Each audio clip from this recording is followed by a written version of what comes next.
case you forgot, I did indeed review Candyman 2021 when it originally came out in August. Oh, man, it's 1 year anniversary, chat.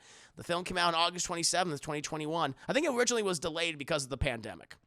And it released, and it was, I think for the most part, it was a critical success and a commercial success. Certainly, I think most critics enjoyed it. It had a budget of about $25 million, just made $25 million shy of $100 million, 77.4. So it's a respectable box office. Didn't blow the roof off or anything, but it was respectable, chat. Now, you guys know that I'm a huge fan of the original film. It's an adaptation, a loose adaptation of the works of Clive Barker, who I'm also a fan of. It stars Jordan Madsen as the character of Helen Lyle, who's a grad student doing research in Cabrini Green, which is the projects, section of the projects in Chicago in the early 90s.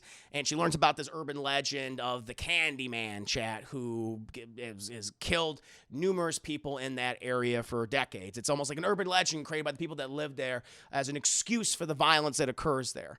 And I love that movie. It's one of my favorite horror films of all time. Probably my top 20 horror films of all time. It's great. Obviously, Virgin Madsen, and of course, the amazing and the very charismatic Tony Todd, who plays the titular character of the Candyman. So they did 2 other sequels years afterwards. I think I've seen one of them, but I don't think I've seen the other one. I think the other one's kind of like futuristic to a degree, or it's kind of set in maybe a dystopian society. In any case, not as good as the original, obviously.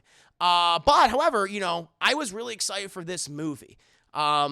Leading up to it, I think I was the guy that was banging the drum like, this looks fucking great. I'm loving the aesthetic. The marketing I thought was really good. These trailers were just getting me. I was like, yes. And it was kind of done the same style as something like Halloween 2018, where, okay, we're going to ignore a lot of the other films, the lesser movies, and it's going to be a direct sequel to the original film. Like, okay, I'm good with that. I think that's great. It's a really good idea. And I saw the film, chat, and I have to admit, I was disappointed by it. I felt like it suffers from a number of things. Number one, I feel like it's trying to cover too much in too little time.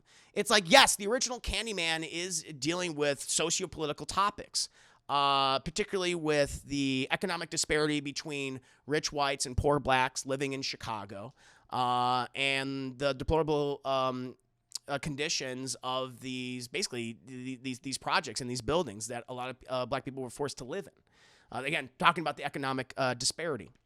What the new movie does, it covers that, but it covers a whole medley of other things. It's like it's doing too much, and I don't think it gives each thing enough time. It almost feels like a Cliff Notes of everything. Like, we're going to talk about that. We're going to talk about gentrification. We're going to talk about over-policing. And it's not like that this is throughout the entire movie. It's just like, this is the scene where we talk about gentrification. This is the scene where we talk about over-policing. And it's like, because I assume with the marketing that that's what the movie was going to tackle. It's going to tackle 2 subjects. It was going to talk about gentrification, and it was going to talk about over-policing. And it really doesn't. Gentrification is definitely a part of it, but then the over-policing really doesn't come in till like the very, very end. And it's like, all right, this seems kind of like, it feels very half-baked. And I'm not like one of those critics out there. It's like, I don't like it when you make all these uncomfortable topics, keep politics and your social-political commentary on movies. Like, no, lean into it. Deep dive into that. It's fascinating. And I like that they make that a part of the Candyman legend. It's just, I don't know. It just they don't. It just feels like a thin layer. And then what's the majority of the movie is that you're just following these incredibly unlikable characters. Because this film, if anything, it's a critique on the art world and how artists are almost like vultures, picking apart these various poor communities for inspiration for the work. That's what the real premise of the movie actually is about. It's even stated by a particular character, an art critic. And it's like, okay, it's kind of weird, but it's like, okay, you're gonna use, the art world as your setting. Sure, I got nothing against that. The problem is that within the art world, allegedly, there's a lot of just pretentious assholes that exist and work in a chat, because every character in this movie, they feel like a caricature, or they just don't have a lot of depth, or they just have personalities that are just grating, I'm like, listen, not every movie has to give me a profound, a deep character. If you just make the character fun, if you can make me relate to them, or if you can give them a nice, like a big personality, make them charismatic. You make them charismatic. Then I'm like, okay, then I'll care. But the thing is, like, this movie kind of makes the same mistakes that like any shitty horror film makes, where all the people in this movie are just kind of meat for the grinder, and when something bad happens to them, you don't really give a shit. You don't really care at all. And that's what happens. Like, and they bring back some important characters. Like, not to say that like all the characters are bad. They bring back some characters from the past in really interesting ways. I mean, sometimes sadly, don't really use them to the degree that I wish I used them to. Especially Vanessa Williams, who has the best scene in the movie, where she plays her character of Anne Marie McCoy, who is the mother of Anthony, played by Yahya Abdul-Mateen, who is now an adult. He's an adult, and he was the original baby that Candyman stole, and that Virgin Matt's character, Helen Lyle, was blamed for stealing that baby and everything. But in any case, I just feel like there was a lot of missed opportunities. And one of the biggest travesties of this movie is that they completely changed the Candyman legend, and they kind of just underserved the character of Candyman, and certainly Tony Todd, where in the original Candyman, and probably in the sequels too, from what I remember, of the ones that I saw, he was very charismatic. He was very unlike a lot of 70s, 80s slashers. Like, yes, you had the people like, Freddy Krueger, who definitely talked. There was that. But I just really liked the charisma of Tony Todd. There was almost like it was like a romanticized, horror slasher. I thought that was really cool. Like his dialogue, be my victim, hell, and I am the writing on the wall, the whisper in the classroom, the buzz in the alleyway. It's like that, a lot of that stood out. And in here, they turned the Candyman into a moaning ghoul. And I'm like, I don't understand that at all. I don't know what the decision was for it, and where it's not just one Candyman. Like, there's multiple Candymen, and it's the whole damn hive, as Colman Domingo would say. And they're the personification of violence against black communities. And I just don't feel like it was very well defined or really worked. It just like Candyman kind of felt like which is weird because they say his name so many goddamn times, they talk about him, but he just felt underused. There was never, like, the original Candyman's funny. Like, Tony Todd doesn't appear until like the 40-minute mark in that movie, but we learn about the Cabrini Green, community. We learn about Helen Lyle and her various cast of characters, and it's like we start to feel invested in her story, what's going on. And then when Candyman comes in, it's like, oh shit, he is real. Here it's like he comes in very quickly, but I was never like, I don't say scared, but I was never interested in him. I never found him interesting. I never found him charismatic. And they have a scene in the end of the movie, which I'm like, this is how you're ending this with Tony Todd, which I'm sorry, but that was kind of insulting what they did to him. Listen, if you know you have a low budget, they have $25 million. That's nothing to fucking rub your nose at. That's a lot of fucking money. That's a lot of fucking money. And like, they couldn't use better CGI, spoiler, for Tony Todd, who finally comes to the end of the film and says one thing: tell everyone.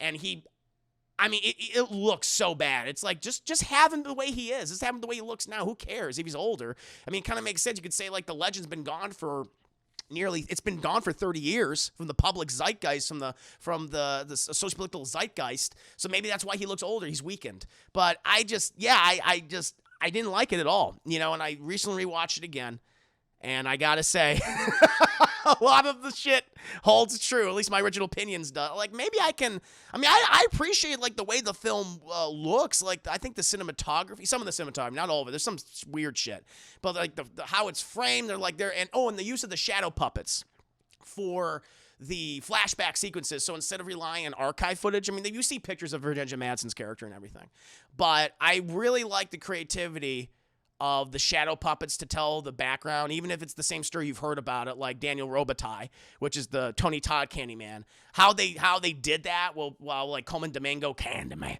when he's doing the narration, that's pretty good. So there is some stuff I really like in this. I just feel like, but a lot of stuff I liked was reliant on the original film. And there's some just weird choices at the end of the movie. And I think in the last 15 minutes, especially in the last 15 minutes, it gets really sloppy to the point where I'm like, I don't even know what kind of happened. Really, really, really confused. Really confused. But chat, that's kind of my general thoughts on the film. But now, my friends, I want to go ahead and get into the nitty-gritty details of Nia DaCosta, who is the director of this film, Nia DaCosta's Candyman. We start with the Candyman song. On the sunshine and the morning dew. It's a little on the nose. A little on the nose of the Candyman song, chap. I'm like, I'll allow it. I'm like, this is kind of cool. It's a creepy guy singing to kids about giving them candy. It's like, sure. All right, we'll go with that. We'll go with that, chap. But yeah, got a nice little creepy cover song of the Candyman can. And we move on from that, Chad, and we see a little kid playing with his shadow puppets. As you all know, people in the 1970s, they fucking loved shadow puppets. They love putting on plays with shadow puppets. And this one, it has a little black boy living in Cabrini Green in 1977. And he's doing a little shadow puppet play about several policemen beating a black man to death. Which I'm like, Jesus, this is not like, happy Sesame Street. They don't have this kid watching Sesame Street or Barney, Chad. It's like, this is some serious dark shit. But that's his little puppet play, right? And his mom or his dad's like, listen, enough of your goddamn puppets, all right? Go and do the laundry, Chad. And he's like, all right, I'll go. And so he lives not in the high rises in Cabrini Green, Chad. He lives in what they call the row houses, which are much smaller. I guess they were the preferred buildings to live in. Like the high rises were cheaper, but they, it was a lot more violent and the conditions weren't as good. But he has to go to the high rises in order to do the laundry, Chad. And so he's going, there's this one girl is like, can you do my laundry? He's like, no, I don't want to wash your dirty undies. No fucking thank you. And so he continues walking, Chad, and there's a police presence there. And they're looking for this guy. Have you seen this man? And the kid doesn't even say anything. He's like, I am not going to say anything. These cops, the fucking set him off. And he continues on. He drops a sock. And the fucking cop didn't even say, like, hey, you dropped a sock. Racism on full display, Chad. But he eventually, he goes down into the cellar where they keep the washing machines and the dryers, Chad. He goes down there and he opens the thing up. It's the lights are all off and stuff and they're flickering. And as he looks to his right before he enters the room where they have the washing machines and the dryer, there's just this random, gross-looking hole in the wall. When if I saw that, I'd be like, that's fucking creepy. I'd be really concerned about the random hole in the wall that then leads to the various other apartments around the high-rise, chat. But he's like, what you gonna do? And so he goes in there, does the laundry and everything, chat. And then he exits, and as he's going up the stair, right before he's about to go up the first step, chat, a fucking piece of candy goes, bah! It's like thrown out of the hole, and he looks down at it, and he's like, well, that's fucking weird. And he looks at the hole, and there's this random guy that just walks out, and he's like, and I'm like, first of all, all right, I'm like, I know later on in the movie we're supposed to feel sorry for him, but if you're just some random guy with a fucking hook hand and just like a handful of candy going, I'm gonna start screaming. It's crack.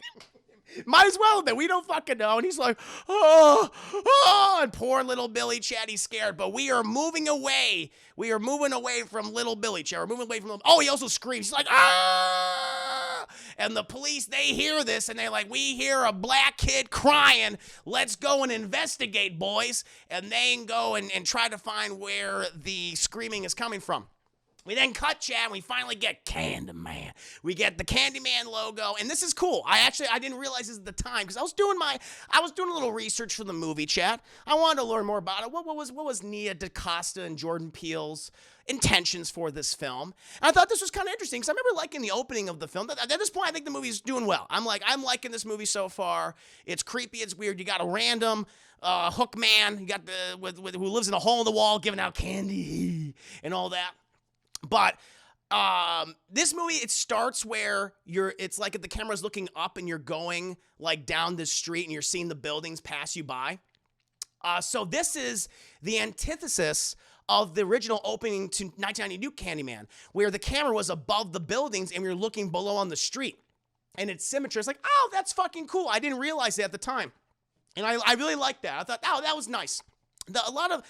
There is some great cinematography in this movie. I mean, some of it's kind of weird, but there are some really cool shots. And then there's literally like, I was like, wow, this could be like a picture. And it really captures what it was like to live in Cabrini Green in the 1970s and also like the more gentrified version. But I think the opening was pretty good. And the opening right there was nice as well. But now, Chad, we live in what was Cabrini Green, and it is now 2019. You know, times they are a changing because we see a black man, a white man, and they're kissing each other, Chad. It's like, whoa. You never saw that before in 1977 in Chicago, Chad. Crazy what's going on. And these are like two characters. They're I think it's I forget the guy's name. Oh, what's his name, Chad? Troy.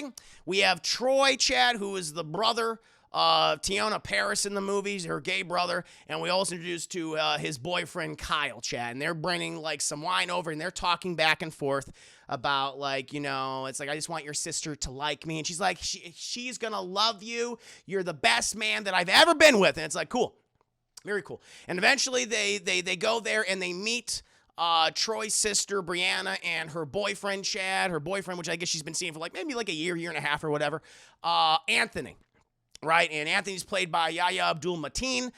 He also is the baby from the original Candyman, Chad. All right, you would know that if you saw the original Candyman. It's the one that Tony Todd steals and that Helen saves in that film. And this is when I knew something was up with the movie when I first saw it, because they start talking, and it's all. Even though these characters are my age, they're millennials, I'm like, I don't know what the fuck you're talking about, because they're talking about art and things, and I'm like, what?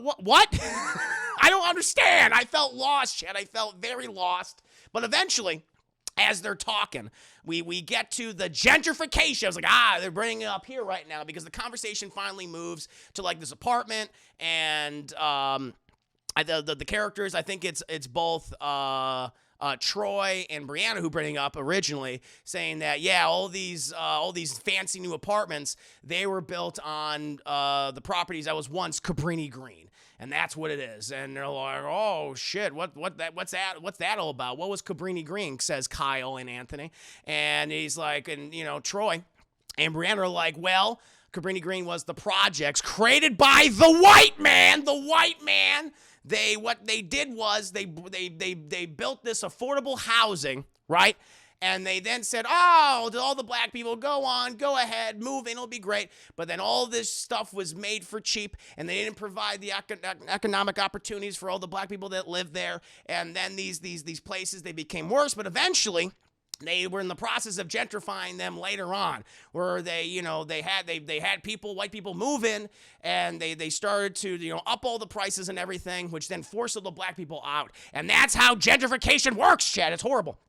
And after that wonderful conversation, where everyone feels nice and awkward, Troy's like, hey, do you guys want to hear a spooky story? And they're like, hell yeah, we want to hear a spooky story. And he tells a scary story, chat, about Helen Lyle, the crazy white lady of 1992. And it's basically, he does a urban legend version of the original Candyman, chat, where he basically describes Helen, how she is in the original movie initially, how she was a grad student doing her thesis on urban legends in Chicago, and how she was doing research in Cabrini Green. She was doing interviews, she was talking to the people that live there, chat, and how she started to investigate all these things. But apparently, chat, as she continued to investigate, she went Looney Tunes. She went crazy. She cut off the head of some lady's Rottweiler, chat, and when the police found her, she was making snow angels in the blood. She was making blood angels. They're going like, that's bullshit. That didn't happen. It's like, it's true. You can look it up online. It's on the internet, and the internet does not lie, as you know. Right? Well, apparently, they arrested her and they put her in the insane asylum, but she immediately broke out and she began a killing spree, killing all the random people. And as you know, Chad, the Candyman's favorite way to kill people was the hook through the button all the way up, just and just all the way up. Horrible way to die. She did this, but apparently the worst thing that she did, Chad, was that she stole a baby. She kidnapped a baby. And the Cabrini Green community was besides themselves. They were looking for the baby. And right before the annual bonfire, you know, which they love. They just they just get a big old bonfire. I guess burn all the stuff they don't want. They can't sell it. So this is right in the middle of the fucking, you know, yards. Burn all this shit. Helen Lyle presented herself. I am here. And she had the little baby. And she was like, I'm going to burn this baby. And they're like, no, you're not going to burn that baby. And she was running. She was running towards the fire. She had about to just yeet the baby into the fire. But then all the Cabrini Green residents tackled her, Chad, like, don't eat the baby. And thankfully, the baby was saved, Chad. But no one was looking at Helen Lyle as they were doting over the baby, making sure the baby didn't get yeeted, right? And she went, well, I don't got no baby, so that means I got to yeet myself. And so she yeets herself into the fire chain where she burns alive. And they're like, that story is fucking bullshit. It's crazy. It's like, it happened. Look it up online. I'm going to go get my rosé from the freezer. Eventually, Troy and his boyfriend, Kyle, they leave after drinking all the rosé in the house. And Yahya Abdul-Mateen II, he finds the article on Helen Lyle. And he learns that, wow, a lot of this was actually true. She did actually cut off the head of a Rottweiler, Chad. And she apparently stole a baby and all these things. But, you know, the mother and the child, they didn't want to put their name in the press. They asked not to be named. And he's like, oh, this is crazy. And then the sexy time whoopee happens, Chad. And he has sex with his girlfriend, Brianna. We also find out that the next morning that Anthony has to meet with his agent Clive, who is just the worst. He is just the worst, Chad. He is just like, oh, listen, I'm so happy to have you here. Your work has been great, but I'm going to have to drop you. Can you just kind of like, I don't know, be a little more urban with your artwork? Like bring all that, you know, the stuff, the horrible things that have happened to you in your life, you know, the things that have affected the African American community, which I care so much, so deeply about. Use that in your artwork so that I can then sell it and get money for it. And Anthony's like, I can do that. Absolutely. I'm working on something new. He's like, oh, what are you doing? What are we talking about? And he's like, well, I'm thinking about doing Cabrini Green. He's like, that is some prime shit to exploit. Absolutely do. That's the thing. Like, you have all these characters come in, and I know what you're doing. I know what Nia DaCosta's doing, what Jordan Peele's doing. I understand that you are making them so shitty. They're making them so terrible that when they eventually do fucking die, they're just you know, you don't care. They're just fucking meat. That's what it is. And it's just frustrating because I'm like, I have to watch these people talk back and forth, and I'm like, I'm not entertained by this. This is the point of the movie I went, this is not good. I knew this eventually was going to be an issue going forward, Chad, because this is how it is. Anytime we interact with these characters, aside from maybe a couple other ones like Colman Domingo and oh God, the Vanessa Williams, it's just like, it's a slog. And the movie's only an hour and a half, hour 27 minutes technically. And so he's like, don't worry, I can definitely find something to exploit. And Clive's like, fantastic. That's good to know. That's really good to know. And so finally, Anthony, he starts researching Helen Lyle. He starts looking up all these articles about her, what she was pursuing for her graduate degree, her thesis and everything. And he eventually goes to what was the Cabrini Green projects. The high rises have since been removed. They're gone. They were demolished. But the row houses, as they call them, they're still there. And he's there and he's taking pictures and everything for references for his various artworks. And at one point, there's a CGI bee. I'm like, you know what I respect about that original movie, Chad, with Tony Todd, is that they use real goddamn bees. And they're real, and they still holds up. That stunt when him and Virginia Madsen kiss each other, and it's like they're all swarming around them. It's like, this holds up extraordinarily well. But there's so much CGI in this movie that I'm like, that looks so fucking fake. And you see this little CGI bee, might as well have been Jerry fucking Seinfeld from the Bee Movie, and it lands on him, goes, bah, and he's like, oh, good heavens, and it stings him, and he goes, nah, and he stamps it, and it's like in his hands, it starts to swell up and everything, Chad. So he's got like this fucking meat patty of a hand now. He's like, I'm sure that's fine. I won't go to the doctor or anything. I'm sure this is what happens when you get stung by bees. Your hand turns into fucking meat patty that feels like beef jerky. Sure. And he continues walking around shit. He goes into the row houses, into one particular, which is filled with graffiti and broken bottles and shit. And he hears like something walking around. He gets scared, but doesn't see anything. And he finds this mural. Of a figure, of a monstrous-looking figure, chap, but might as well be the Candyman. And he's like, that's weird. And takes a picture of it. And he then goes out, and as he continues to walk, chat, he hears police sirens go whoop whoop, and he goes, oh! And he hides behind a building, chat, because he had to like cross over into I guess it's all fenced off. You're not supposed to go in there anymore. And he gets a little scared. But then we're introduced to probably the second best character in the film. Because we all know it's obviously Vanessa Williams' chap. The second best character is Colman Domingo. And it's like, for the most part, he does a fantastic job into the last 15 minutes where he just goes off. And it makes no goddamn sense. But he's there. He's like, how you doing, young blood? You cutting through here? I didn't know you lived in this neighborhood. He's like, oh, I don't live in the neighborhood. I'm sorry. Hi, my name is Anthony. Anthony McCoy. I'm just doing research. I'm an artist. And do you live in the area? He's like, Anthony McCoy. Yes, I do live in the neighborhood. Come with me, young blood. Let me tell you the story of Candyman. He's like, cool. And so they go to his laundromat, Chad. They go to his laundromat, and he starts explaining the story of Helen Lyle. And he's like, oh, no, I already researched her and everything. He's like, oh, so you knew about how she was trying to find Candyman. I will say, I love the way Colman Domingo says, Candyman. Because it becomes more exaggerated throughout the entire movie. And it's fucking brilliant. Like, he just adds like more vowels to it. He adds like more O's. He has more A's, chat, like I-O-U. E, there's even an E in there. It's like, what is he doing? And Anthony's like, well, what's Candyman? Let me tell you the story of Candyman. See, Helen Lyle, she found him, right? But Candyman's many people. Candyman, to me, he tells the story of Sherman. What's his name? Sherman Fields. The Sherman Fields. And his interaction with the Candyman version of Sherman Fields. And we then go back to the original flashback where we have the fucking creepy guy who we now know his name is Sherman, comes out of the wall with his hook and he has the candy and everything.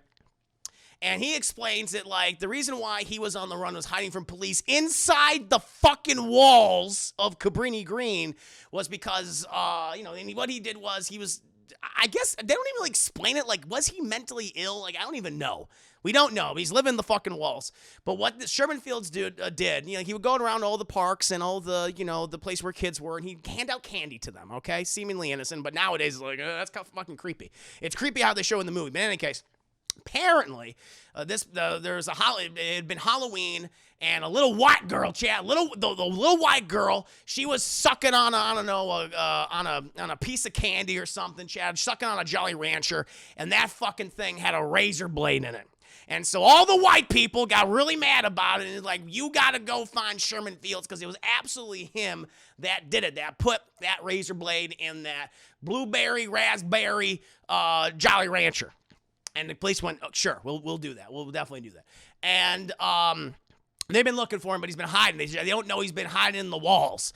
And so eventually we then cut back to Colman Domingo, who is this child. He's little William. He's little Billy. And he's like, oh, he screams. And the cops are like, oh, shit, let's go. Hot, hot, hot, hot, hot. And they start moving. And they go inside the building. But seemingly they pass them by. And even Sherman's like, oh, shit, fuck, shit. He's like, hey, you want candy? And he stops screaming. It's very weird, actually, how the scene happens. He takes a piece of the candy and then or a couple pieces, and he starts going up the stairs, like traumatized, like, and then one of the pieces drops, and, the police is like, did a little black boy just drop a piece of candy? And they have good ears for that, Chad, because he sees Billy. He's like, you. And he goes down the stairs, he takes Billy, he puts him over there, and then just like 57 cops just go down into the basement, and they beat Sherman Fields to death, Chad. They just beat him. And here's the kicker of the story. The thing is, a couple days later, there were more pieces of candy with razor blades in them. She had all these little white girls in Chicago just stuffing their faces with razor blade candy. But it proves that Sherman Fields was innocent, and they murdered an innocent man. And it's like, and fucking, Anthony's like, that was horrible. I'm going to use that and exploit it for my own monetary gain. And Colman Domingo's like, do what you want to do, young blood. And so then we then go back home with Anthony, and he does up his portrait.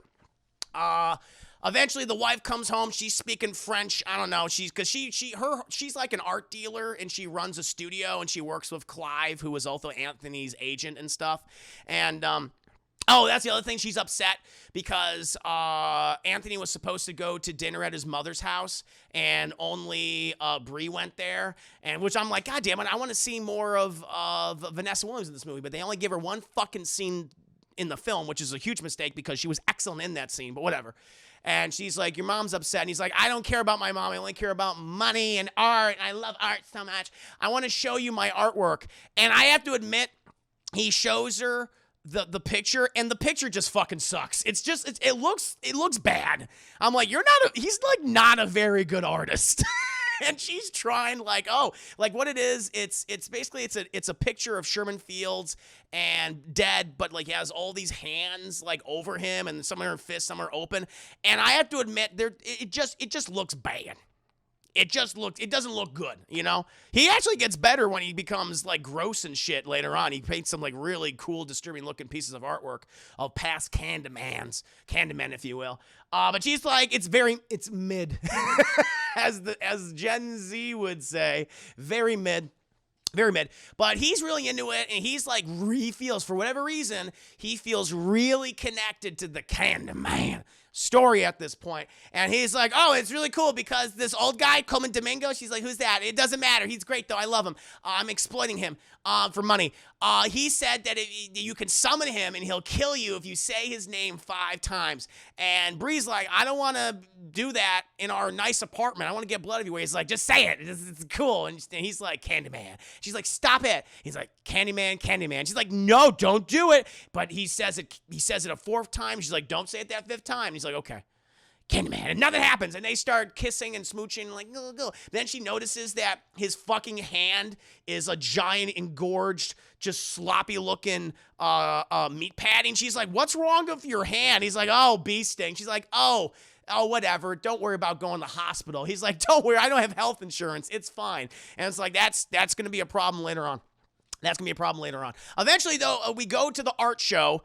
And very weird, this scene, because one, we were with a ton of pretentious artists who are talking mumbo jumbo about art, but for whatever reason, the beginning of this scene focuses on this white girl, this teenage white girl who's taking a picture of all these things and posting on Instagram saying that's like, this fucking sucks. I fucking hate this. Is boring. But she picks up. Also, I would have said, this is what I would have done in this scene. Like, okay, if I'm obligated, like, okay, we have to focus on the art world in this.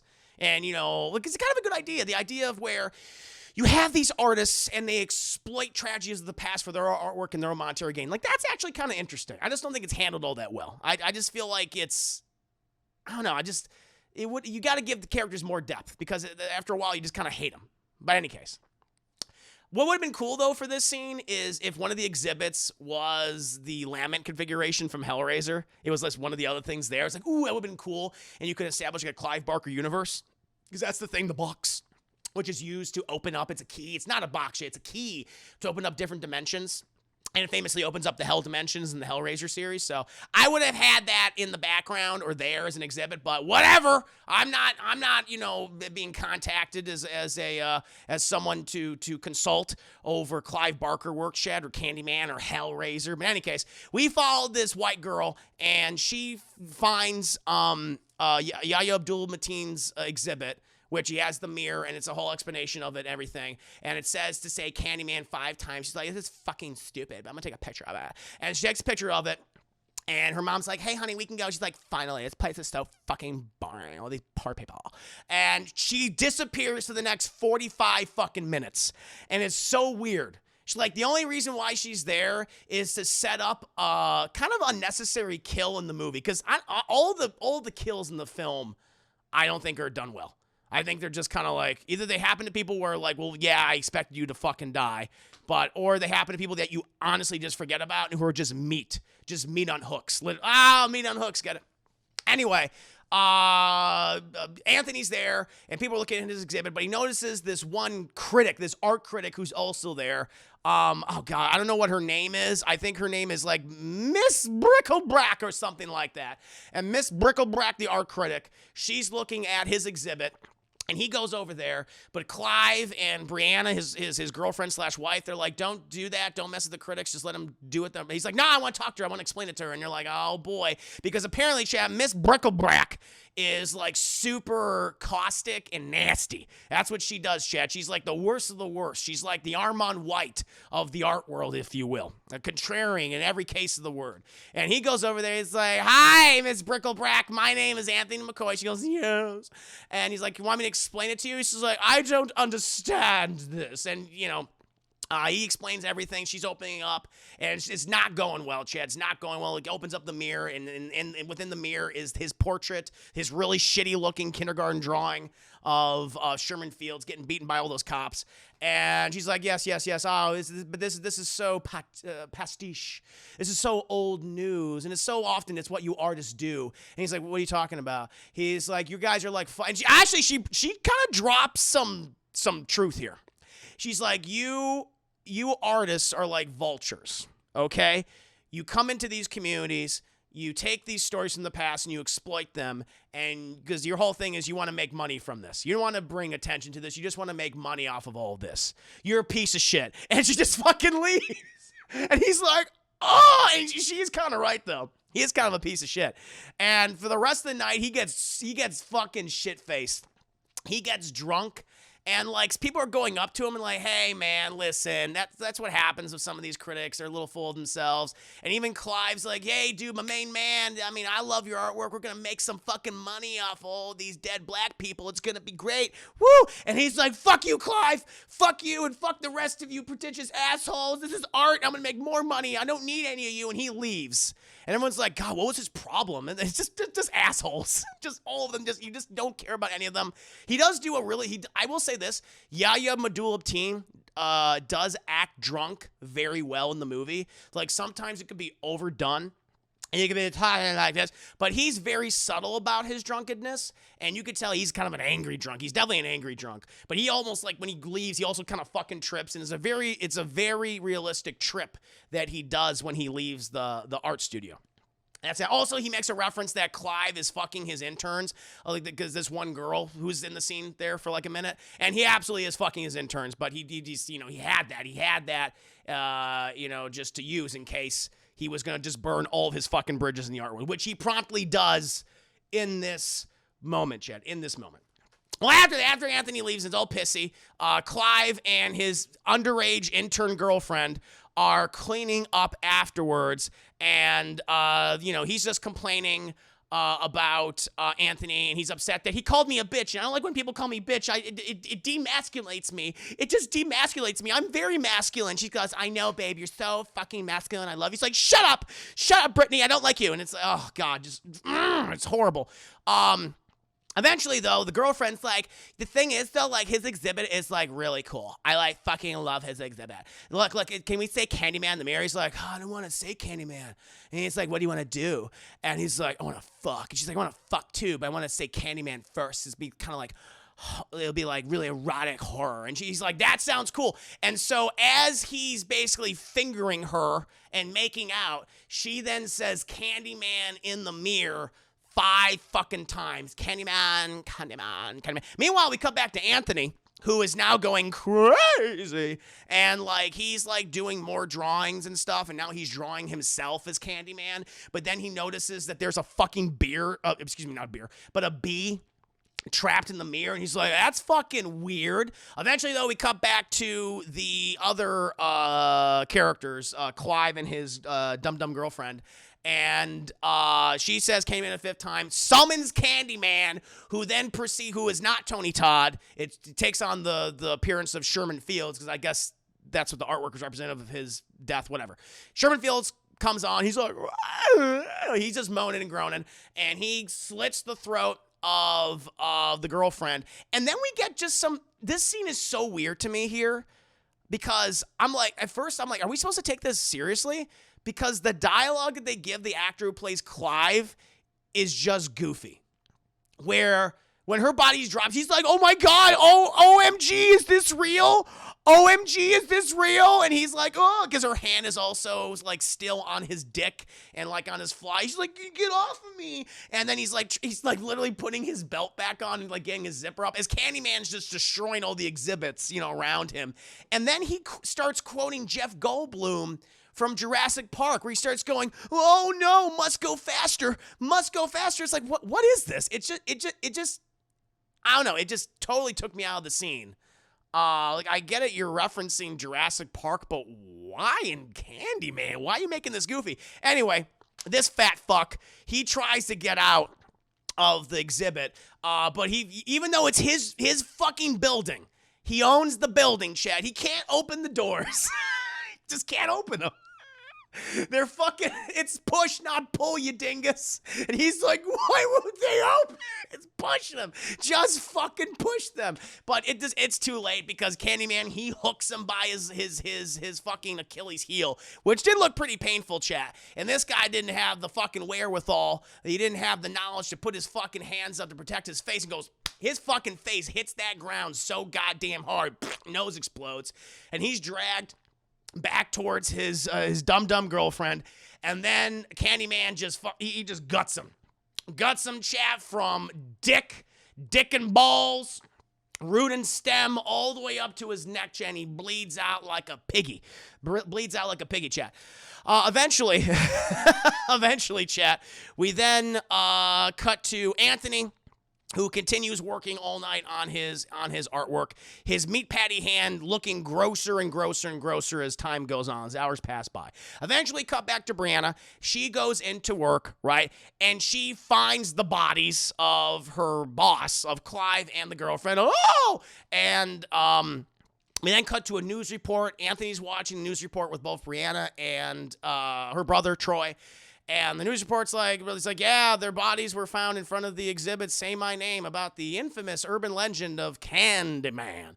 And the only thing that's on Anthony's mind after the news report ends is like, they said my name, because they said Anthony McCoy. They said my name. And they're looking at him like, are you that big of an asshole and so selfish that despite two people dying, the only thing that you have in your goddamn mind is that they said your name, Anthony McCoy? But he's like, but I mean, it's also sad about, like, your Clive and the girl, I don't know her name, but she died too. That's sad. It's like, why should I care about any of these people? They're so shitty. I should be, that's the thing, like, what Anthony goes through in this movie is fucking horrifying. I mean, because there's a lot of David Cronenberg's The Fly in this film. A lot of that DNA. And I'm like, yeah, fuck you. You deserve it. And I was like, that's not what this should be. Did they mention my TikTok? Did they follow me on Instagram? Did they put my Instagram up there? At Anthony McCoy. Hashtag Candyman. Candyman. I just like, fuck these characters. And Brianna is justifiably upset about all of this. And then we get, and then it's later that evening, and they have a whole subplot that goes nowhere with Brianna's father, Brianna and Troy's father, who was also a struggling artist. And we have this dream sequence when she dreams about her father's suicide.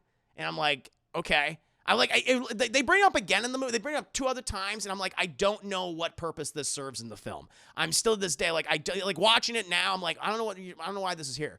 But she has a dream where her dad, who apparently was just a struggling artist, so I will say better than Anthony, his artwork was better.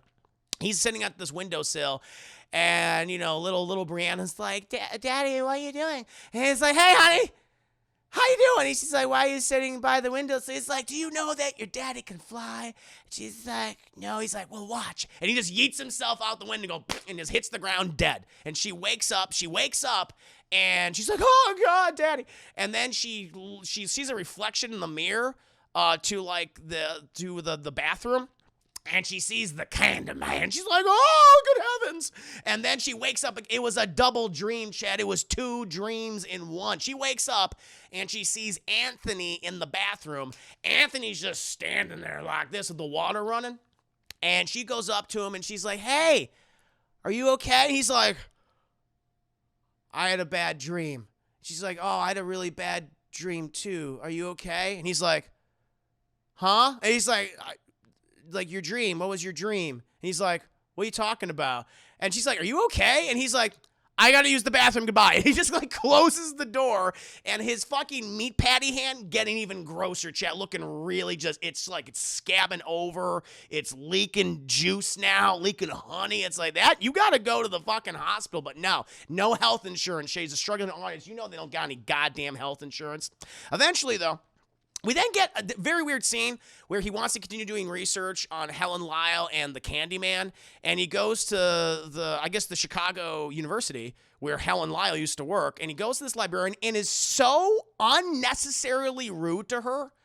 And I'm like, I don't know. Again, establishing that you're just kind of a piece of shit, dude. He's just kind of a bad person. Where the librarian, who's this young, like probably a grad student herself or undergrad, she's like, yeah, I didn't even know we had something. She's like, I didn't even know we had some of Helen Lyle's stuff. And he just says, well, yeah, because I told you did. And she goes, yeah, sir, you're right. And it's like, why are you being so mean? And then she's like, yeah, I remember talking about this with my professor, and she like dropped something. And he just straight up just takes the file and her old recording and just leaves. And she's like, oh, you're gone. Well, I'm like, I don't understand what that was about. Unless it's just to establish he's just a piece of shit. Maybe that's what it is. My Lord. Anyway, he starts listening. This is kind of cool because then now I don't believe this is actually Virginia Madsen's voice, although it would have been cool if it was. But he starts listening to basically Helen Lyle's research before she encountered Candyman. And you can pinpoint like when she recorded it because it takes place right after her and her friend, I believe it was Brittany, if I recall correctly. They did the whole say Candyman's 5 times in the mirror at her apartment. It takes place sometime after that, before she's assaulted by the fake Candyman, chat. So that you can kind of pinpoint it. It's really cool. And she's just talking about like her research and going to Cabrini Green and how these people seem to be very scared of him, but they're using him as a legend to cover up the violence of the community and things. And then he's just in the elevator listening to all this shit. And then the elevator malfunctions. He's like, god damn it. He's trying to hit the button, and he has to hit the alarm for it to go off. And then all of a sudden behind him, chat, boop, a little piece of candy falls from the ceiling. He's like, what the hell? Picks up the piece of candy. And he cuts his gross meat patty hand on the candy, and he opens it up, and there's a razor blade sticking out of it. And first of all, you could tell there's a razor blade sticking out of that goddamn thing. It's huge. But in any case, he's then like, well, that's weird. And then this blood starts dripping down from the ceiling. He's like, huh? And he looks up, and it's the Candyman. He goes, because he doesn't talk like Tony Todd. He just moans and groans, chat. That's all he does. He's like, ah! And he fucking panics, and all the lights go out. And then you hear like this crunching of, look, it sounds like someone stepping on broken glass or someone trying to get out of glass, chat. And then the elevator doors open, and all these kids are just staring at Yahya Abdul-Mateen II. It's like, it's the Candyman. He's coming for me. But then he just leaves. He absconds with all of Helen Lyle's material that he stole from the library, which I think like you have to keep that there. You can use it, but you can't. First of all, why wasn't that stuff taken by the police? In any case, it doesn't matter. At that point, oh yeah, that's right. He goes back home, and he's still kind of in his own head at this point. And his girlfriend, Brianna, is like, listen, I know you're kind of weird and you're really passionate about your artwork and the Candyman stuff. I know you've been through a lot, but there's this big dinner, this fucking art critic or this art exhibitor is coming to Chicago. And she's like, this could be like major for me, major inroads, and we can make more money now. Because she's the breadwinner, okay? She's the one that's bringing home the fucking money, chat, because she owns all these art exhibits and she sells artwork, right? And she's like, I really need you to be there and need you to be like, cool. And he's like, I can definitely be cool. Like, no problem at all. Also, he gets a message from Mrs. Bricklebrack, chat, Miss Bricklebrack, because she wants to talk to him about his artwork and also the recent murders. And so he eventually goes and meets with Mrs. Bricklebrack at her apartment. By the way, there's like a lot of long shots showcasing apartments in this movie. I guess it's to showcase like the different areas that people live in. But very weird. Like a lot of long shots of apartment hallways. And I think Mrs. Brickleback, like, clearly, like, Anthony and Brianna, they live in, like, the best area, and Mrs. Brickleback, she lives in kind of like the middle class apartment area, right? And then we see, like, some poorer areas later on. But anyway, he goes there, and, you know, she's like, oh, listen, Mr. McCoy, I just wanted to talk to you again because I've had a change of opinion on your artwork. He goes, oh, really, really? And she goes, yes. And my piece is going to be a more longer form piece. It's going to be about your art, of course, but it's also going to be about the murders. That's what it's going to be about. And, you know, it's like, but please continue on about, you know, your piece and how it inspired you. He's like, well, let me tell you, my inspiration was the violence of the white man. And she's like, oh, good heavens. And we get this scene where he's talking about gentrification. It's like, it's everything. It's like he's just throwing out as much as he can. It's about gentrification. It's about over-policing. It's about the exploitation of black culture. I'm not exploiting it for money. It ain't me. It's you. You're part of the problem. And she's like, oh, I need to use the bathroom. Check. She probably just shat herself. And she goes to the bathroom. Oh, he says, oh, you know what you should do?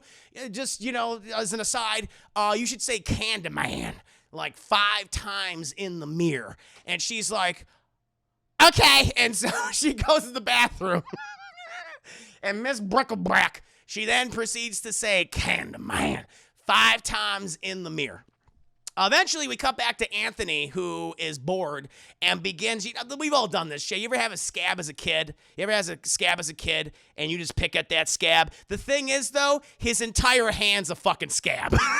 He's like, I'm gonna pick at this scab, and he just removes like a huge meat patty's worth, chat. Like the entire back of his hand just rips off, and he's like, "Oops, I need a Band-Aid." And he gets up, and he just straight up just takes, I don't know, like one of her hand towels and just wraps it around his hand. It's just leaking goop.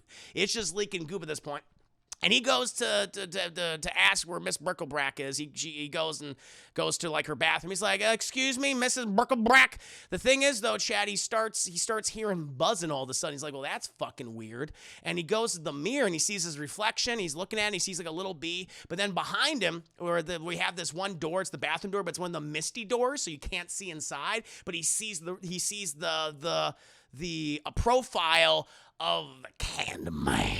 And he turns around and it's gone, but he turns back around and there he is, Sherman Fields as the Candyman. And he's like, "Oh." And this scene does not work for me because, one, it's CGI, and there's no, the thing is, what worked about the original Candyman, even though we saw Tony Todd, like, you know, in broad daylight, he had that voice.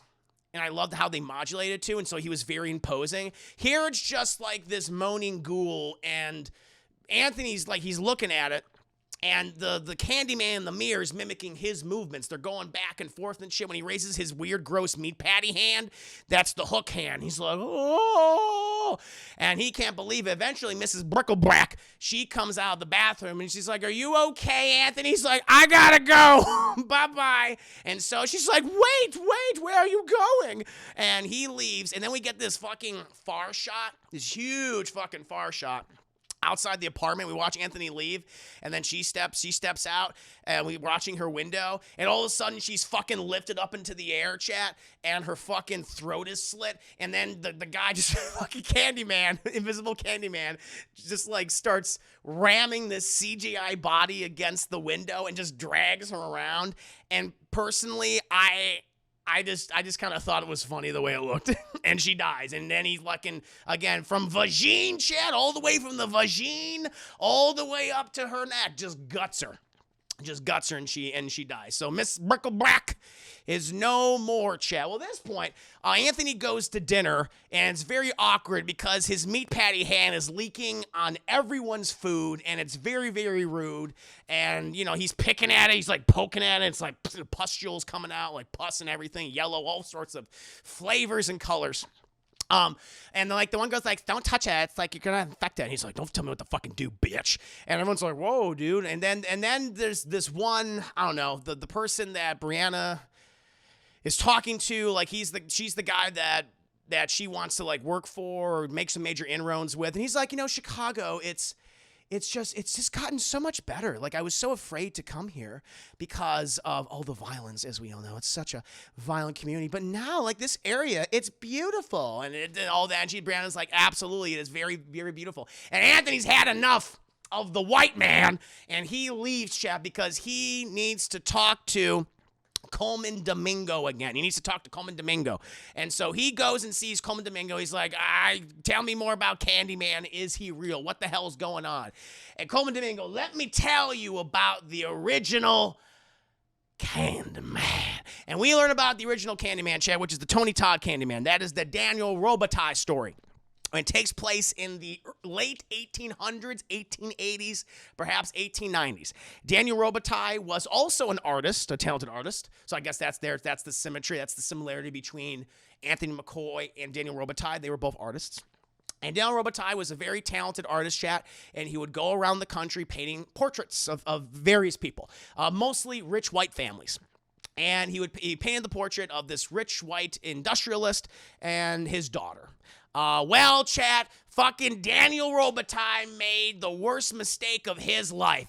He fell in love with a white woman, chat, and they had an affair, and she got preggo, chat. And apparently, the love of his life freaked the fuck out, told her dad that she got preggo by Daniel Robitaille, and the rich industrialist said, fucking kill that black man, all right? Bring me, as fucking Colman Domingo says, bring me the head of that vampire. And I'm like, but he didn't say vampire, chat. And by the way, all this flashback, again, this is cool, artistically. It's all told through shadow puppets. So even though we've heard this story before, we literally hear this story in the first Candyman. Where it's told by a very rich British man that Helen is talking to. And it's just done through exposition, but it's still very good. And the guy that did that, I forget the actor's name, but he did a great job. But here they use the shadow puppets, and I do like that. Where the rich industrialist, he hires some people then to chase after Daniel Robitaille. They run him down, which then later became the Cabrini Green projects. They beat him. They cut his fucking arm off. They then put a hook on it. They then lather him in honey and watch him get stung by hundreds of bees. Then, the piece de la resistance, they then set his ass on fire, and that's when he finally dies. The thing is, Colman Domingo says, he didn't really fucking die. Helen Lyle found this guy. And it what led to all this thing. Candyman, that's the thing, because he's like, oh, so he was a real person. And he's like, you don't understand, young blood. Okay, Candyman, he ain't a man. He's the whole goddamn hive. Okay, it was Daniel Robitaille. It was Sherman Fields. And he lists all these other people that died under horrifying circumstances. They've all come back. They're the vengeance of the black man. That's what he says.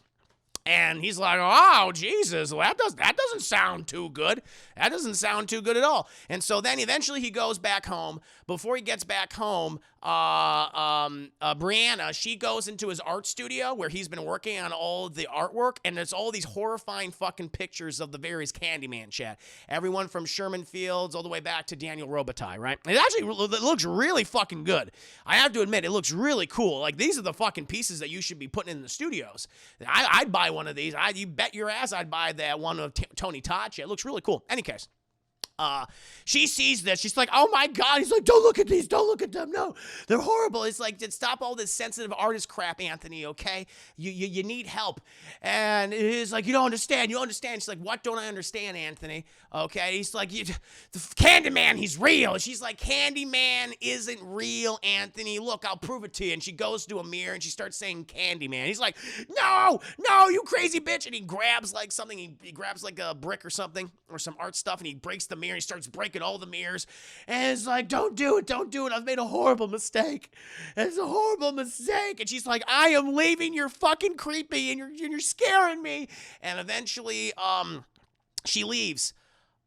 After that, we have an unnecessary scene. Well, it makes sense because she goes to her brother and her brother's boyfriend Kyle's house. By the way, I like their house is the best one. I really like it. Very classy. Very, very classy chat. I like the decor. And Troy, he's pissed off about this because he doesn't like when his sister's mistreated. And then they have a conversation about their dad's stuff because apparently their mom's moving out. She's moving, I don't know, somewhere else. And they got to get rid of all the dad stuff. She's like, I don't want any dad stuff in my life. He's like, okay, let's just sell it. She's like, I don't want to sell our dead dad stuff either. So it's like, what do you want to do? What do you want to do, Brianna? Why is this scene happening? She's like, I don't know. Can I have some weed? And he's like, of course you can have some weed, sister. And she has some weed, and they partake in the devil's lettuce chat. They smoke the doobies. Eventually, we cut to that white girl that we met 45 minutes ago. Did you forget her, chat? So did everyone else. But we cut to that white girl in high school, and she goes to the bathroom, and she's hanging out with the rest of her girlfriends, and they're all talking about something on Instagram or this video that's going viral. And he's like, hey, bitches. They're like, what, bitch? Do you guys know about Candyman? It's like, what the fuck is Candyman? Let me show you. And you get these four, well, not all of them are white. There was like 5 girls. One of them was Asian. But the rest of them, 4 white girls, chef. 4 white girls and an Asian. Coming this summer to ABC. A wholesome family comedy. But they're all there. And they all start saying Candyman. Candyman. And the Asian girl's like, fuck this, I'm out. The Asian girl had the wherewithal and the knowledge to go, like, I ain't doing some crazy white girl shit. I'm getting the hell out of here, okay? She ain't getting white girl wasted. So she leaves. She lives, thank God. But then this black girl comes in. And this very confused by this because for whatever reason, these 4 white girls hate this black girl and make fun of her constantly. And I don't know why. I just don't know why. You know why? Because they're there to be killed by Candyman. That's why. And you're supposed to hate them because they're making fun of the black girl. That's the only reason I could think. I don't fucking know. And so she apparently, the chat, this girl just came in the bed. She needs to take a shit like really bad because she busts on in, and it scared me too. It's probably the scariest scene in the movie so far where she goes, bah, and the door slams again. She's like, I gotta take a poop. And she goes in the stall. And the rest of the girls finish saying, Candyman. And they say, and they're like, well, we're all alive, so everything's fine and great. And so they start leaving and everything. They start walking. And then they start harassing the girl in the stall for whatever. She's just trying to take a poop, chat. Leave her the fuck alone. But one of the girls, she's like the one she's looking at her little mirror. And on the mirror, because she feels something in the back of her head, and she sees in the mirror her hair starts raising. And she's like, what the fuck was that? And she turns around, there's nothing there. And then the bald one, the cue ball girl, who has this very cross-cropped hair, she's like, oh, Jesus, I forgot my vape. Hold on. And she's like, wait, no, don't wait. And she goes back to the sink, and all we hear is, and it's like, well, that ain't good. And we just see a shit ton of blood coming down. And they're like, Jesus fucking Christ, Brittany, what are you doing? And she's like, she's probably being a fucking bitch. And she's like, I'm going to go see what Brittany's doing. And the one girl's like, wait, don't do it. And then just killed. And then we cut to the girl in the stall, chat, the black girl in the stall. And she's just trying to take a poop, chat. But then all of a sudden, all the chaos in the bathroom, because all the other white girls are slaughtered by the Candyman. And the one that had the mirror drops down dead, fucking face ripped off. And actually not, but, gutted. From vagine all the way to the neck. That's how Candyman operates. It's for the men, it's the butthole. It's the butthole all the way, to the neck, chat. For the women's, the vagine all the way to the neck. That's how this works for Candyman. And she sees a little, she's like, oh my God, guys, stop doing that. You're scaring me. She survives, though. But she sees the little CGI bee on the mirror and Candyman's hook as he disappears. Eventually, he disappears. After that, we then cut to Anthony, who is now in the hospital, Chad. Finally goes to the hospital because his entire fucking body. Oh, that's the thing. He wakes up because he wakes up earlier and he apparently fell asleep in the glass, and his entire disgusting meat patty hand is just covered and been stabbed with fucking glass and stuff. He's like, oh, he has to pull the glass out, and the infection has spread, and his arm is starting to look all the way up to his neck. It's starting to look like honeycomb. He's starting to look like a beehive, chat. He's like, oh, now I should probably go to the hospital. It's like, yeah, now you should go. And so he goes to the hospital, chat, and while he's at the hospital, he sees the fucking news report about the 4 white girls getting killed. And the connection chat is that they were at the exhibit of Say My Name by Anthony McCoy. And he's like, they said my name. And eventually the nurse stops by. He's like, well, good to have you back, Mr. McCoy. And he's like, what do you mean? She's like, oh, according to this file, you were born in this hospital. And he goes, no, I wasn't. I was born in the South Side. He's like, well, according to this file, it says you were born here. And he's like, wait a minute. That's funny. My mom said I was born in the South Side. What the hell is that all about? So we then cut back to Bree, because she has a plot line in this movie, and despite the really terrible dinner, the guy liked her a lot and wants her to work for him, and she's introduced to like one of his people. But the reason why they want to hire her, Chad, is not because of her prowess, but it's because of her dead dad. They like the fact that there's a lot of tragedy in her life. They like the fact that her dad committed suicide, and they like the fact that she's dating Anthony McCoy, and that there's so much tragedy in his life. And basically, they want to exploit her. They want to use her as a fucking prop. That's what it is. So the very thing that she was doing to all these other people, exploiting them and their tragedy, she too is now being exploited for her past tragedy. He's like, oh my God, I'm a piece of shit. It's like, yes, you are. Yes, you are, Brianna.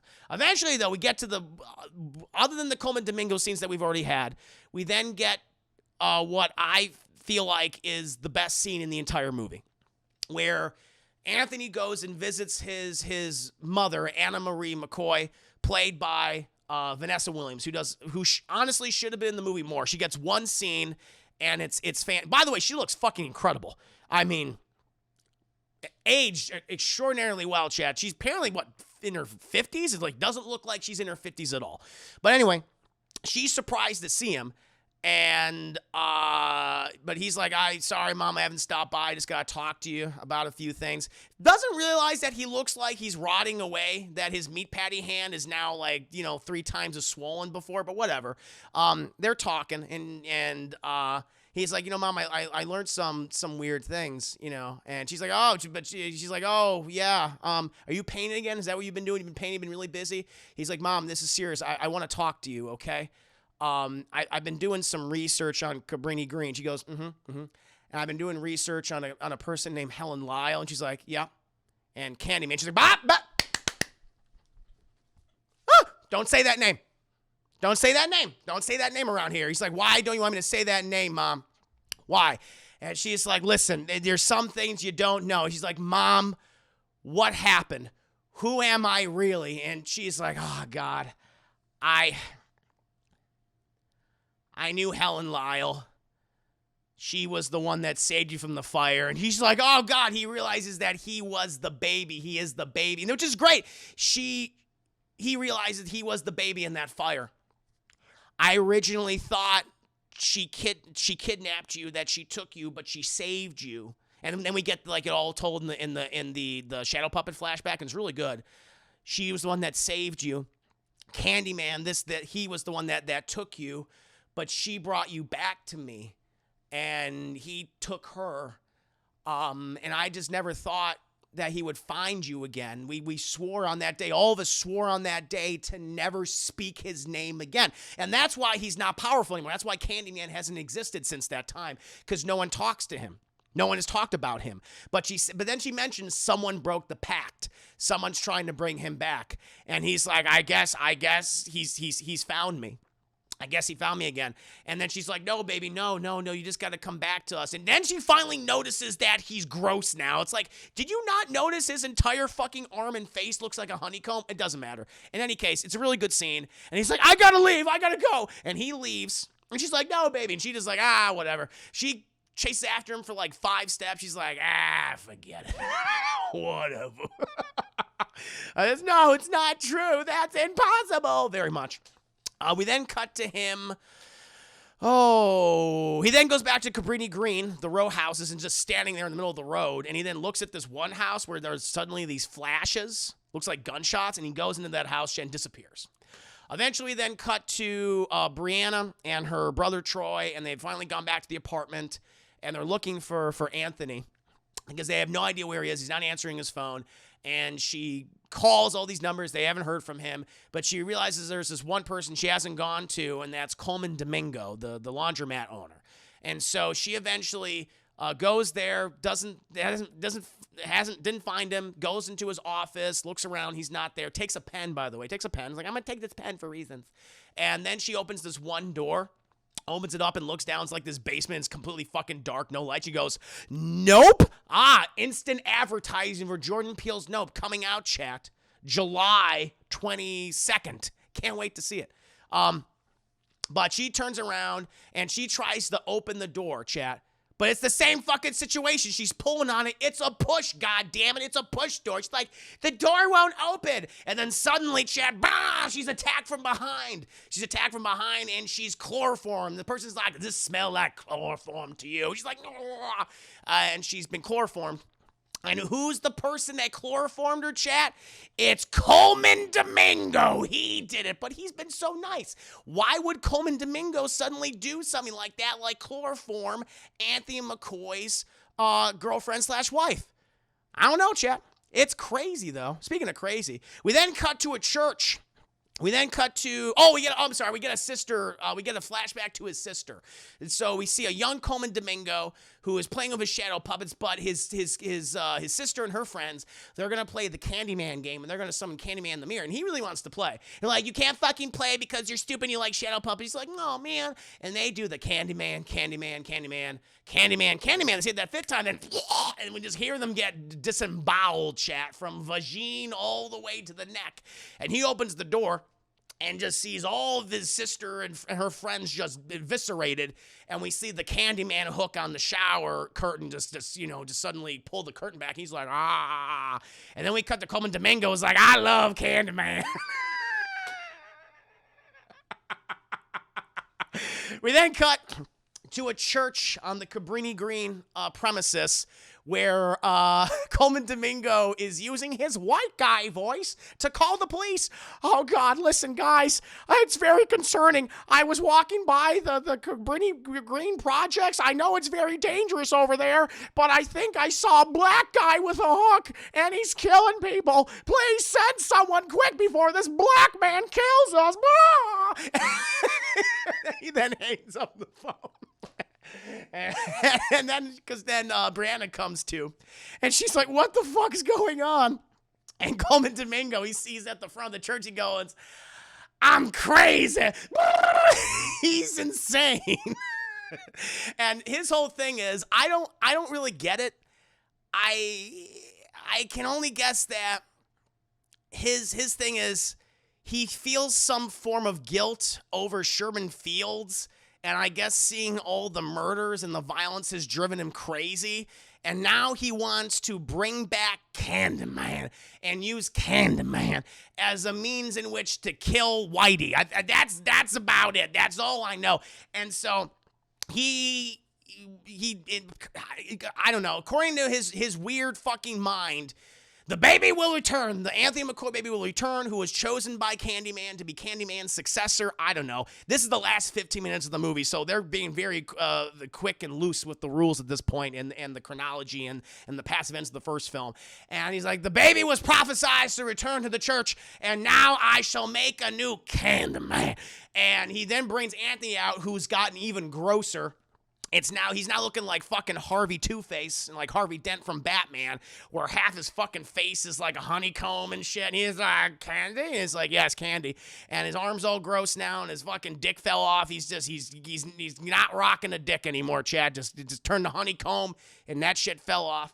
But he's like, we gotta dress you up, but first I gotta cut your fucking hand off. And so he gets a hacksaw, and he hacks off Anthony's arm, and Anthony's just like, Meanwhile, Brianna's like, oh my fucking God, what's happening? I don't know either, Brianna. I don't know either. Cuts his arm off. Then he has found the hook from the original movie. So I'm guessing he dug up Vanessa Madsen's grave, and he found the hook that was dropped into the grave. He gets that. He has all the pictures from the past movie of Vanessa Madsen and some of the other characters from the original film. I guess past victims of Candyman, I suppose. He takes the hook, just puts it on the stump, just ties that up real nice and tight, and he's like, I got a nice jacket for you. and he grabs the jacket and he puts the jacket on. He's like, yeah, looking good, looking nice. And now the sacrament. And he goes and gets these suckers, these lollipops that have razor blades. Meanwhile, as he's, sucking on a nice, razor blade sucker, lollipop chat, thank God Brianna had the wherewithal to steal one of the pens. Using the pen, that pen comes in handy later on in the movie. She saws through the ropes. You can use a pen to saw through rope, chat, and she frees herself. And he's like, where you going? You need to participate in the sacrament. And he chases after her.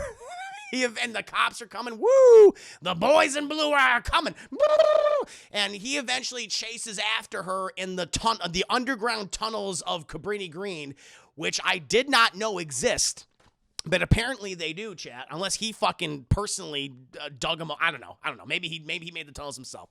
But she's trying to run away, and he's like, "Where you going, girl? You gotta participate in the sacrament of the Candyman." And she attacks him with the pen. She's like, "Let go of me! Let go!" And he goes, "Ah!" And he falls over. He's just bleeding out of his mouth, chat. And then eventually, she comes out of one of the basements, and she starts running. And she goes into one of the row houses where Colman Domingo follows her. It's like, don't you understand? Candyman will free us all. Candyman will save us. And you will be one of his victims first. And then she takes the pen and just starts stabbing the shit out of him. He's like, ah! And he falls down. She starts stabbing him in the face. Starts stabbing him in the face with the pen until his eyeballs are and everything. And he's dead. He then is killed. And then fucking Anthony says, I think you got him. She's like, Jesus Christ, I didn't think you'd be up. But he's not doing too good, Chad, because he's half beehive now. His dick fell off. He's got a hook for a hand. Not doing great. And she's cradling him. And she's like, it's okay, Anthony. The police will be here, and they'll help us in just a minute. And the police finally entered the house, Chad. They go, freeze! Black guy! And they shoot him. They just see black guy, even though he's literally on the ground like this. Just like, I'm not even doing anything.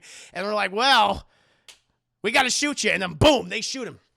I think. But the thing is, when I first saw the movie, I'm like, I don't even know if that's what happened. I was confused. I was super fucking confused.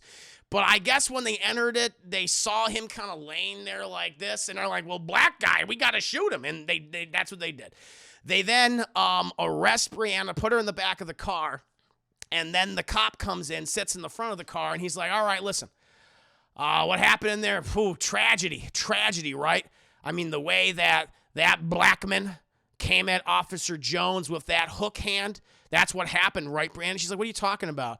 Because we would hate to say that you were helping the suspect holding down Officer Jones and trying to have the hook man kill him, right? And she's like, you're horrible. He's like, well, yeah, I'm evil. That's what we're getting at, all right? So help me help you, okay? Because otherwise, we'll send you to jail forever for attacking a police officer. And she's like, okay, listen, I will do everything you say, officer. He's like, well, that's fucking fantastic. That'll make my job really easy. And she's like, cool, but I want to see my reflection first. I want to see my reflection in the mirror. And he's like, why? And she's like, I just wanna. And he's like, okay. And so he then takes the mirror and she looks at her reflection and she starts saying, Candyman. She starts saying, Candyman. He's like, hey, what are you doing? What are you saying Candyman for? He's like, I'm just saying Candyman. At that point, I'd be like, stop saying that. I'd be like, okay, we're done. But she says it the fifth and final time, Candyman. And then we cut to the row house where we then see a cop come out going, and like his fucking dick and balls are gone, and he's been cut in the throat. His tum is falling out. He's trying to hold on to his tum, but it's all over the place. And we see Anthony McCoy as the Candyman just start eviscerating and disemboweling all the police officers there. And the police officer is like, oh my God. He's very scared. And then eventually Anthony McCoy, he comes up to Brianna's window and just kind of looks at her. He's like, are you okay? And she's like, yeah, I'm okay. And he then looks at the cop, and the cop's like, who are you? And he does the famous line, Chet. He does the famous line, I am the whisper in the classroom. I am the writing on the wall. I am the buzz in the alleyway. And he transforms into the various Candyman until he finally becomes Tony Todd, but his face becomes completely covered in bees. The cop's like, well, I'm just going to leave the car now, even though it's like, you could have literally just drove away. Why didn't you just drive away? The keys are literally in the fucking ignition, but okay. He runs away. And he is then pursued by the Candyman. And Brianna gets out of the car, and she follows the trail of blood and viscera and bees and shit, and just intestines. And she then sees the Candyman lift up the cop and disembowels him, chat. From penis to neck. All of his tum-tum falls out. He then starts awkwardly moving around like this, like he's flying now like this, and he then shows up right in front of Brianna, and all the CGI bees leave, and we get a really poorly rendered CGI Tony Todd, who then looks at her and goes, "Tell everyone." And then he just yeets himself. And then he's just gone as more police officers arrive, chat. And then she's like, okay. And that, my friends, is my scene by scene breakdown, chat, to 2021's Candyman. I hope you enjoyed it. Oh, Ty, thank you for the biddies. I'm always confused about why she didn't die if she said Candyman, because, well, I guess I can only imagine they've retconned Candyman to be not a true villain. Now he is a symbol and specter of vengeance for the black community. I'm guessing. I think that's what they're trying to do. I think that's what he's supposed to be now. Like they're definitely a lot of disembowel. That's Candyman's thing though, Kaylin. He loves disembowel. I feel like they retcon that, So that's what he does. And he wants to spread his legend so he can continue to do this. I don't know. I feel like that's maybe what they were trying to do. But yeah, Chad, overall, like, that's the thing. My criticism still hold true of this movie to this day. It's, despite being less than an hour and a half long, truly, it feels longer. It's not very well paced. I feel like what they do of Candyman's not that interesting. The sociopolitical stuff they bring into the movie, I don't think they covered enough. I think maybe it was just better to cover like a certain number of things instead of, it's like a shotgun blast of sociopolitical topics. And they don't give enough time to each one to develop in the movie itself. The characters are kind of just despicable and you don't care about them at all. They bring back characters that you haven't seen for like 45 minutes just to kill them. And it's like, I don't know. It's disappointing. Like, it's a beautiful looking movie most of the time. And I feel like Vanessa Williams does a really good job in the scene that she's given. There's some good body horror in the film, like his rotting meat patty arm is cool, and his honeycomb body is cool. And Colman Domingo, for the most of the film, is really good.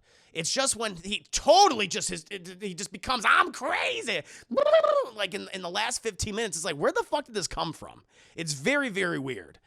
It's too much of a stretch. And so, yeah, I'm very frustrated, Chad, because I was so excited for this movie, and I liked the opening for the most part, but man, I was left wanting. I was left disappointed. Yeah, he's a superhero. They made him into a superhero. And I don't think that's gonna work. I don't know if we're gonna get a sequel. I'm not sure what's gonna happen. I don't know, but for myself, Chad, yeah, this was a huge letdown. It's not some old bullshit, but I think it's a rental. It's like a low rental for me personally. Just doesn't measure up to the highs of the original film. But that's my opinion, Chad. I know there are people that actually really do like this movie that dug it quite a bit. And hey, more power to you. I'm glad you liked it. For myself, I expected more. I expected more. Not for me, Chad. A low rental on the double toasted scale. This concludes our nightly episode of Chris listening to himself speak. That is actually really true. I'm good at it, though. I'm really good at listening to myself speak. Wow, that is accurate. I always thought Candyman was a tragic figure, not really a villain person. Yeah, exactly. No, he's tragic. I mean, they definitely have that in there. But now they kind of turn me. Now he's a hero, which I'm like, I don't know. You should do that. Candyman. They should definitely have Terrence Howard as Candyman next time. It's the Candyman, man. Caleb Mitchell, I caught it late, but I enjoyed your story. Low won't see the movie. I mean, I check it out. If you have Amazon Prime, it's free. I'll never tell people not to watch a movie. I always want people to come up with their own opinions on the film. If anything, I think that kind of inspires cool conversation. But if you were a fan of the original like myself, I feel like you're probably going to come away disappointed. But maybe not. Check it out. Check it out. Not enough candy, too much, man. True, 100%. 100% to both. Oh, let's see what you guys are saying. I think it's also that it's no longer the Candyman. There are multiple people who died violent deaths in those areas, like Helen is a... Yeah, and that's the other thing, too. I wish they brought... I was hoping they would bring back Helen because she became a new urban legend, but I guess she doesn't exist anymore. Her urban legend has died because you saw that mural of her at the end, and she kind of took the place of Candyman. I liked how they used Helen. I liked how they I was shocked at how much they referenced her in the film. Honestly, I feel like the thing is, it's crazy. I feel like the movie is much more reverent of Richard Madsen's character of Helen Lyle than they are of Tony Todd's Candyman. Like, I feel like they treat her very well in the film. I was surprised at how many times they mentioned her and referenced her and certainly all those flashback sequences, and I don't think was it Richard Madsen's voice? I couldn't tell if that was her, but that was cool. They did bring her back to do that recording. Yeah, I legit was so bummed with how this movie turned out because the '90s movie is one of my favorite. Yeah, I love it. I love that movie, Edge of Berserker. It's definitely one of my favorite horror films of all time. I love that film. Looking forward for the Marvels. It's the same director. I don't know. I want to see her other movie. She did a Western, I think, a few years ago. I want to check that one out. But I don't know. Blank Man, Meteor Man, and the Candyman. Justice in the Hood. It's the crossover you didn't expect. Jason, I agree with the rental or low rental. My favorite part was with Vanessa Williams. Oh, she's great. Looking fine for the night. She looks beautiful. All this stuff with the shadow. That's great. That was really cool. I give this movie a 0 with a lot of razor blade candy. Damn, summer baby. Yeah. So basically, Candyman. Candyman. This movie should be called Candymen instead of Candyman. Should be plural, not singular. Agreed. Needs more Helen's husband's mistress. Did it need that, Nia? Is that what it needed? Who really doesn't know how to handle a knife? Oh, my God. Candyman of the new X-Man. Yes, finally. Has anyone ever received any talent? Has anyone ever received any tainted candy for Halloween? I'm just curious. Only just heard. No, never did. I only heard about it I don't even know if I heard about it in the news. I always heard it was like that. My parents were like, be sure to check each piece of candy you eat. But that is an urban legend. But I never had that. So Velvet Chainsaw but it's funny because Velvet Chainsaw is very similar to Candyman. I don't know. I've seen Velvet Chainsaw and I was not a fan of it either, personally. I don't even know what I would give that movie. I think that's movies made. I don't even know. They're pretty equal to me. They're just those movies. The thing that's I don't know. Maybe it's just the art world. Like, don't make movies about the art world. Because all the characters are just really shitty. They're just not good people. They're just so pretentious and shallow and exploitive. And I feel like I don't know. Maybe would have been interesting. What I would have changed is maybe you have Anthony McCoy and maybe some of his friends, which they are they're budding artists and they want to get into the art world, but they're not pretentious and they're not assholes and they don't want to be exploitive, chap. And they realize, there's art people that in that world that are, and so that would make me feel better about them. But they're not. They're just as exploitive and shitty as the rest of those people. And so I was like, God, that's a lost opportunity, chat. It's a lost opportunity. I don't know. Kurt Russell and his brother. Kurt Russell and his brother. The Apple Plus? No, Kurt Russell and his son. It's Kurt and his son, Wyatt Russell. Yeah, that Godzilla series. That is cool, though, that Win Fox. It is cool. Yeah, I wanted them to be in a movie together for quite some time. Robert Downey Jr. and Terrence Howard, the next Candyman. Yes. Velvet Chainsaw was less than mid. Ty, thank you for all those biddies, 15 biddies. It was this movie where I felt I should have lowered expectation for Jordan Peele. Get Out was a great film. Everything else that has been rough. Yeah, he didn't direct this, but he did produce and he did co-write it. And I'm with you. I love Get Out. Like I said before, Get Out's one of my favorite movies of the last decade. But ever since then, I didn't really like Us. I like aspects about Us, but Us is to me a rental. Check out my review of Us. It's on my YouTube channel. His Twilight Zone series, I was not a fan of, and then this I wasn't a fan of. So I'm hoping the best. I'm seeing Nope tomorrow, chap. I'm seeing Nope tomorrow.